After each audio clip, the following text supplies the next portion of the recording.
Welcome to my homestead, y'all.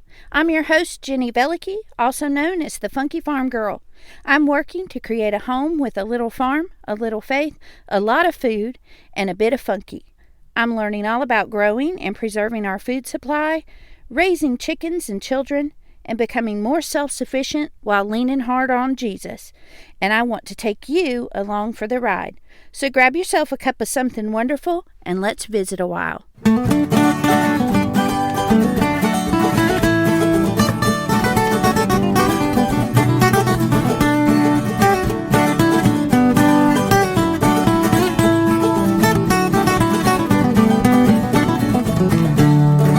Hey y'all, this is Jenny Velicky, and you're listening to the Funky Farm Girl Podcast, episode 31, Homesteading with Teenagers, encouraging them to contribute at home. We have a lot to talk about this week. If you're worried about the eye roll that you get from your teenagers every time you ask for help, we're going to address that today right here on the podcast. But first of all, let's start with our weekly feature. This week on the homestead, unfortunately, I have some sad news to share with you. Last week, I told you the story of Fred and Shaggy, our two roosters, who needed to swap houses in order for both of them to be a little more happy. And this week, I'm sad to report that Shaggy has passed away. Georgia went out Sunday morning to check on the chickens before we left for church, and Shaggy was dead inside the chicken coop. We don't exactly know what happened, but we were able to rule out that it was not an illness and there was no predator. Honestly, what's really common in roosters is heart conditions, and everything that we see points to that. So we just kind of have to take that as our answer and try to move forward from there. So it's been a little bit of a tough thing teaching the kids about loss and death on a homestead, which unfortunately is more common than we wish it would be. But it's been a good life lesson for us. And so hopefully next week we will have a happier note to share with you about what's happening on the homestead. So let's get into this week's episode. This week I want to talk about why we need to get our teenagers to help us. And then I want to break down how each of my girls are doing that in our house and how we work through each of their different personalities and things to get them to help around the house and help specifically with the homestead. And then last of all, I want to give you 5 things to remember when you try to implement this with your own teens. And I just want to put a disclaimer here in the beginning. I know that we talk a lot about the fact that homesteading is about lifestyle and not location. And this is one of those episodes that's going to apply no matter where you live and no matter what kind of life you're currently leading. Yes, I'm going to be talking specifically about my girls in the homestead, but there are some principles, especially the 5 things I have you remember at the end, that I really think will apply to pretty much every teenager. So whether you live on a farm or whether you live in the city and you're practicing a couple homesteading things, this is going to apply to you if you have teenagers or if you have older kids who are about to be teenagers. Basically, anybody that's not a toddler. You could do this with elementary school kids too. So I think teenagers are a little more difficult if you haven't been doing this before now, because you're going to get more attitude or eye roll or resistance from them in whatever form that may come. But I really want to concentrate on teenagers because I have 3 of them. So let's talk about why. Why do we want to encourage our teenagers to contribute at home, whether that be through household chores or helping with the cooking or, working on the homestead? Why would we even care about them helping us? Number 1, we want them to feel like part of the team. We really, really instill in our girls that our home and our family work together as a unit, as a team. And everybody on that team is important. Everybody has a job that is their job to do, and their way of contributing to our family that is valuable, that pretty much no one else can do but them. And it's the thing that we rely on them for, and the thing that makes them feel needed and worthwhile and valuable and important. And those things, especially for teenagers, is a really big deal. So we want them to feel like part of the team. And 2, we need them to be on the team, because I don't know about you, but I can't do everything on my homestead by myself. I can't homeschool my girls and feed everybody and keep the house clean and weed the garden and take care of all the produce that comes in from that garden and also take care of the chickens. It's not a one-woman job. It requires a team effort. And so making sure, number one, that they feel valued and they feel like they're contributing, but also showing them how needed they are. That this is not just mom running the show and otherwise you're just there to eat and be provided with entertainment and allowance money. We really want them to feel like they are part of the team, part of the family unit. Number 2, we want to build their work ethic. Homesteading is hard work. It's doing things the long, old-fashioned way rather than the quick, easy, efficient way a lot of times. It's digging and manual labor and raking and hauling wheelbarrows and doing things like scooping chicken poop. That is not the most desirable task in the world, but if we can train our girls and your children, you may have boys at home. Right now I only have 3 girls. My boy has already moved out. So I have a tendency to say girls, but I'm including your guys in this too. If we can train them at home to do the difficult things, to be willing to pitch in and help when it comes to the needs in the family, no matter what it is, even if it's a gross job like scrubbing toilets or scooping chicken poop, we'll build a work ethic for them that will really benefit them later on in adulthood when they're getting a job and going out into the corporate workplace, or when they decide that they want to be self-reliant themselves and build a business of their own, because I'm telling y'all, it's hard work out there and they need to know how to do that, and they're not going to learn to do that by staying home and playing video games and streaming Netflix all afternoon. So building that work ethic in them, that's another really big why for encouraging them to contribute at home. And last but not least, and I touched on this just a minute ago, we're training them for their future. These are the future people who will be employed in the workforce, either self-employed at their own businesses or working in an office or a corporation or a store or a building or whatever it is. They're going to have jobs. And even if they don't have jobs, for our girls, we're training them that at one point in their life, even if they're single, they're going to have a home of their own to manage. And they're going to need to know how to balance work and household chores and chasing after goals and responsibilities and children and all those kinds of things. And the only way they're really going to learn to do that and do that well is if I invite them to come alongside me doing those things now. And so with each of my girls, I'm making sure that they do have a small job that's just theirs, that's like a daily, everything, everyday kind of thing. But for the most part, a lot of the work that our girls do at home is not assigned work. It's, okay, mom has this big job to do today, and I'm going to pick you to help me with it. Or we have this gigantic project over here, so all hands on deck kind of thing. So that they know these are the kinds of things that they need to be aware of that happen in a home, that they need to be prepared to know how to manage and work through and schedule into their day.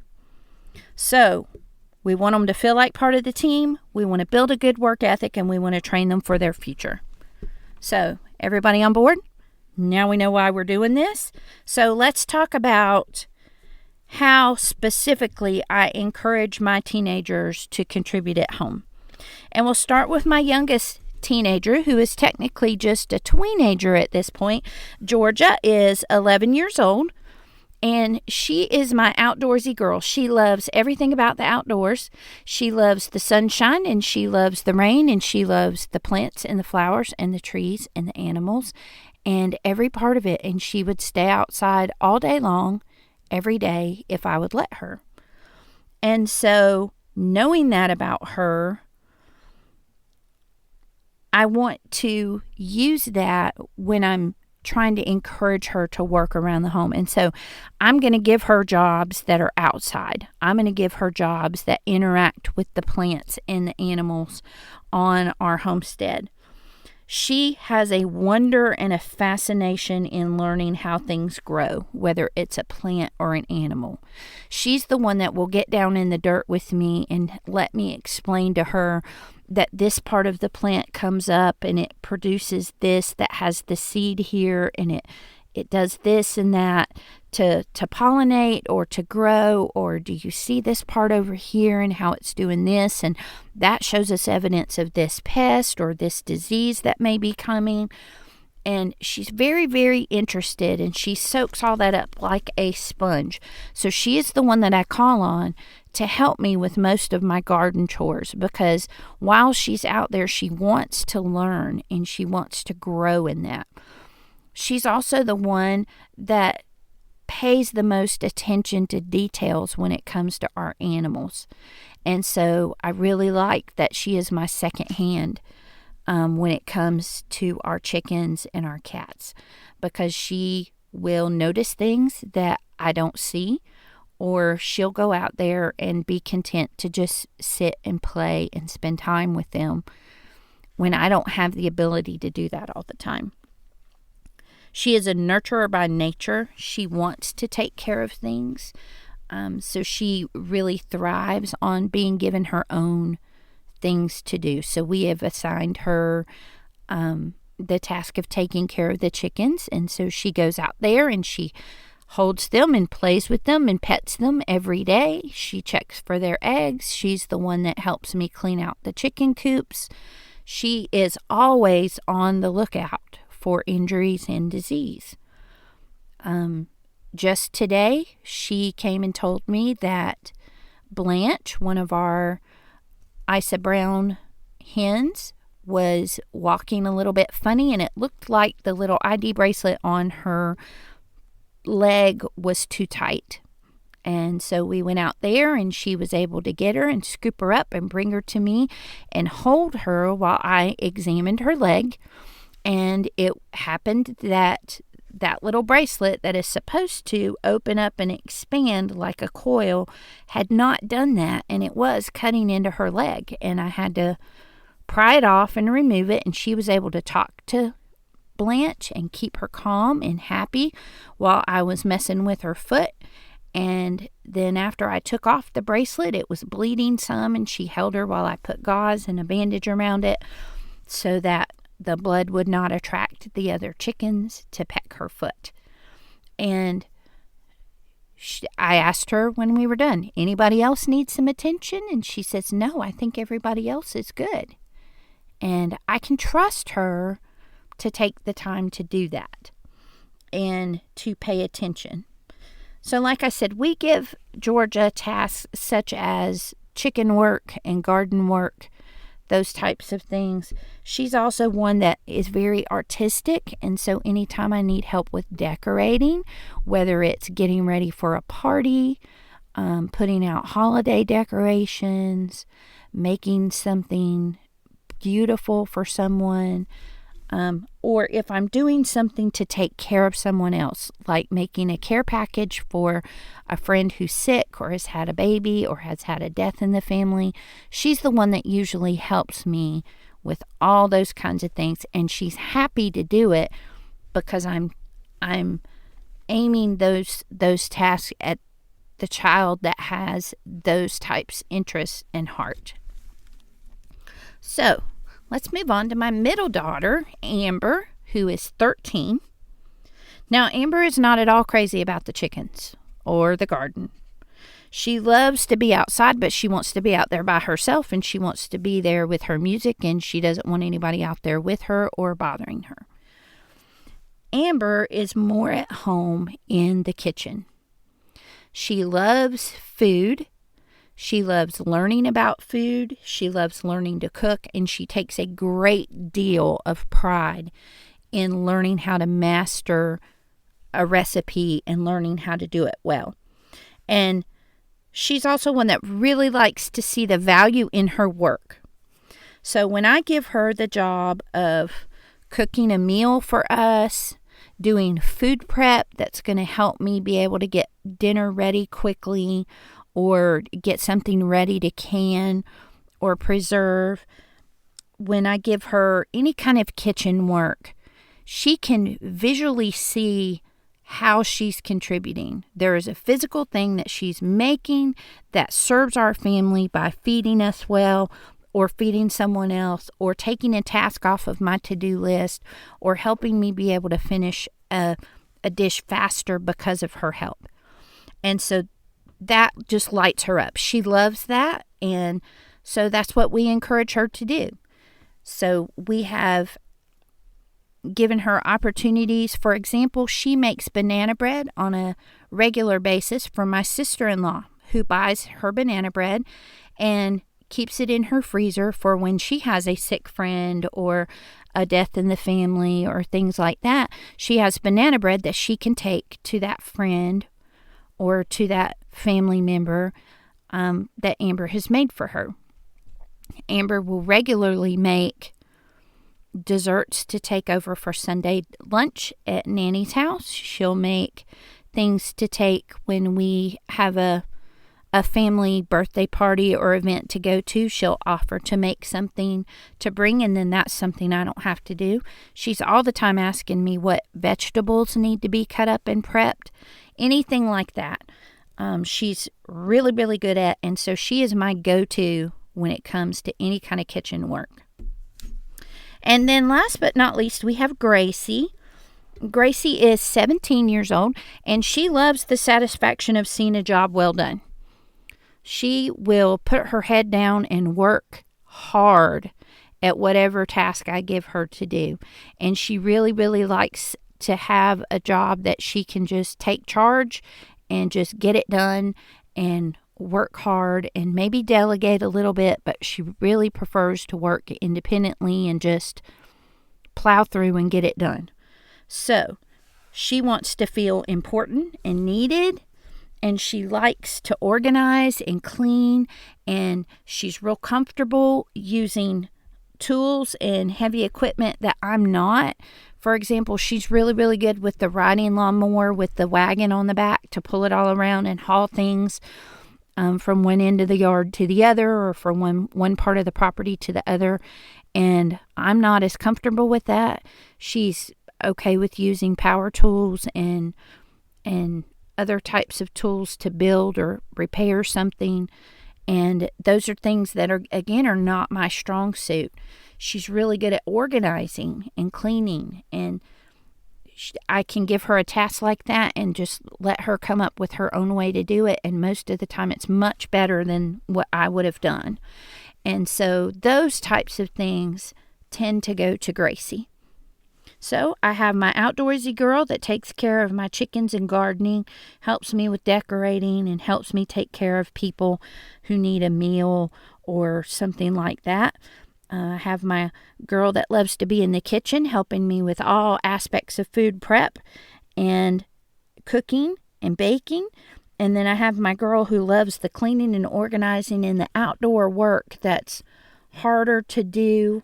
And and requires tools or equipment or things like that I'm not as comfortable with. So I really have a great team working with me. And all of these things together really take a load off of Michael, my husband, because there's so many things that we as a team can take care of on our own, and they don't get added to his long to-do list when he's off work. So his job mostly is to go to work and to earn the paycheck that gives us the means to do all the other things that we do. And so we really try to minimize what he's needed. Not needed is not the right word. What we need of him when he's home, so that he has more time to rest and recuperate from the work that he does, because he does work a very physical job, and we want him to be able to rest and relax when he's home.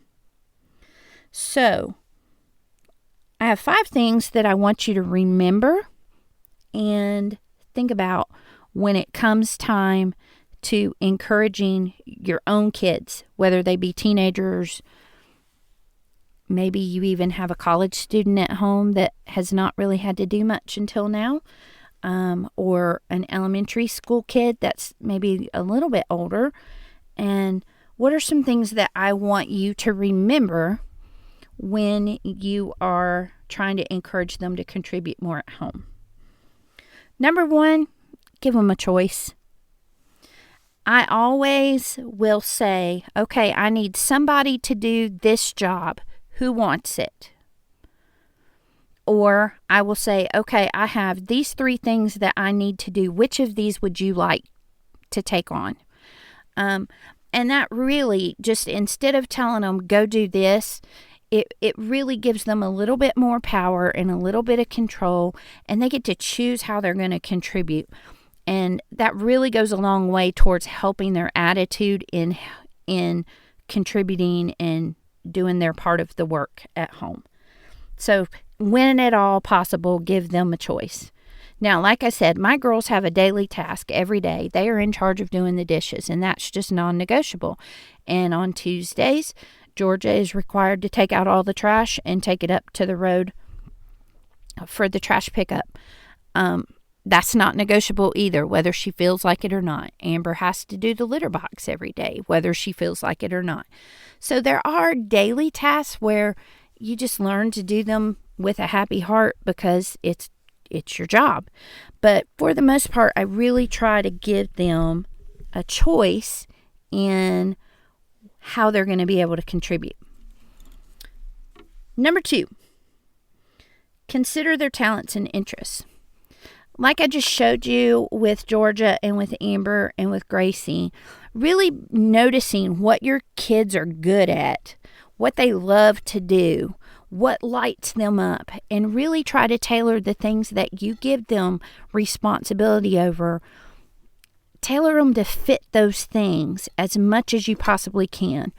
And that will really empower them to work hard and to really try to do a good job, because they really do want to please us and make us happy. And the more that we can pave the way to give them success in that, the better off we both are. And so give them a choice when possible and consider their talents and their interests. And then, number 3, allow them to try it their way. You may have been taught to mop a certain way, and you think that you need to mop a floor that way or there's no other way to do it. Your kid may come up with a way better way to do it than you have done it. Or he may come up with a way that seems to require more time or more work from your point of view. But if they're doing it with a happy heart, let it go. Just let it go. Work that's done is done. Done is better than perfect. Yes, we do want to give them a standard to strive for, but in our family, done is much, much better than perfect. And so it doesn't have to be a 101% effort. It doesn't need to be absolute perfection. And it doesn't need to be done the way I do it. if they have a better way of doing it or a way that they're more comfortable doing it and they're still able to do a really good job, then go for it. Do it your way. Number 4, after we give them a choice and we consider their talents and interests and we let them do it their own way, when they're done, acknowledge their contribution. Tell them thank you. Show them how it made an impact. Comment on how good they did. Thank them for the meal. Thank them for, wow, I'm so glad that I don't have to clean out this chicken coop because now I have time to do this. Just really acknowledge that they're working hard and that you appreciate it and that it helps. They really need to know that what they're doing matters. They need to know that they're not doing things just to check it off a list and that it doesn't mean anything and that it's not a waste of time. That their contribution is valued and needed. And then number 5, pull your own weight. This one is hard because sometimes we can delegate out all the work and not do any ourselves. And we really want to make sure that we're pulling our own weight. Don't ever ask your kid to do something you're not willing to do too. Maybe sometimes they need to see if the attitude is particularly bad and the eye roll is particularly hard. Maybe what we need to do is to show them that we're in it with them. How can you be in it with them in that task? Can you go and scoop out the chicken coop with them? Can you spend a little bit of time showing them that you can cook just like they can, or you can help them sweep, or maybe you just acknowledge that it's a really big job and maybe 2 people should be doing it. But make sure that what you're doing is you're pulling your weight, that it's not that your kids are your slaves or your farm hands that are unpaid for their labors, but that they see that mom and dad work hard and that mom and dad want them to contribute as part of the team. And there's no star player that just sits on the bench and takes all the credit. That everybody is involved and everybody is working and everybody is pulling their own weight. So, which one of these tips can you apply in encouraging your teenagers to contribute at home? Do you have any of your own ideas? I'd really love it if you would go find me at The Funky Farm Girl on Instagram and drop me a comment or a direct message and let me know how this episode was helpful for you.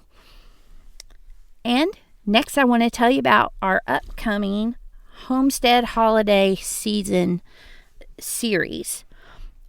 We are going to be doing a 4-part series on the Homestead holiday over the next 4 weeks, starting next Wednesday with a No Harried Holiday episode to help you reduce your stress and get ready for all the upcoming events. Then we're going to kick it off with a Homesteader's Wish List. If you are so excited about all the things that you've been learning on this podcast and you want to use Christmas as a time to ask for things that can help you build your homesteading skills or your self-reliant skills that you've been learning, this episode is going to be for you. I'll share with you all the things that should be on a homesteader's wish list, things that you will need in the upcoming year that you may want to go ahead and ask for now. The next episode will be a minimalist gift giving guide. If you're worried about wasting money on gifts that will just be given to Goodwill next year, or just create a lot of clutter. Maybe you've been minimizing your home over this past year and you don't want to add to anybody's clutter in their house. We're going to talk about all kinds of different ideas for all kinds of different people in your life and different things that you can add to your gift list ideas to give a minimalist kind of Christmas this year. And then last but not least, we'll wrap it up with a homemade homestead holiday episode. And in this episode, I'll give you the lowdown on several little homemade things that you can do at home at the last minute for all those people that are on your list that you forgot about until the last minute. Maybe you need a last minute hostess gift, or you have a Secret Santa exchange, or you forgot to give your mail carrier a gift. These will all be great for all of those types of situations. So I hope you'll join me for all 4 of those episodes beginning next week. In the meantime, if you will click the link in my show notes, I'd love to add you to my email list. This week, I'll be releasing 5 tips for a less harried holiday, and I'd love to send it to you. So go to the link in the show notes and sign up for my email newsletter. And when these 5 tips are released, they'll be sent to your inbox. Join me next week for the beginning of our holiday series. See you then.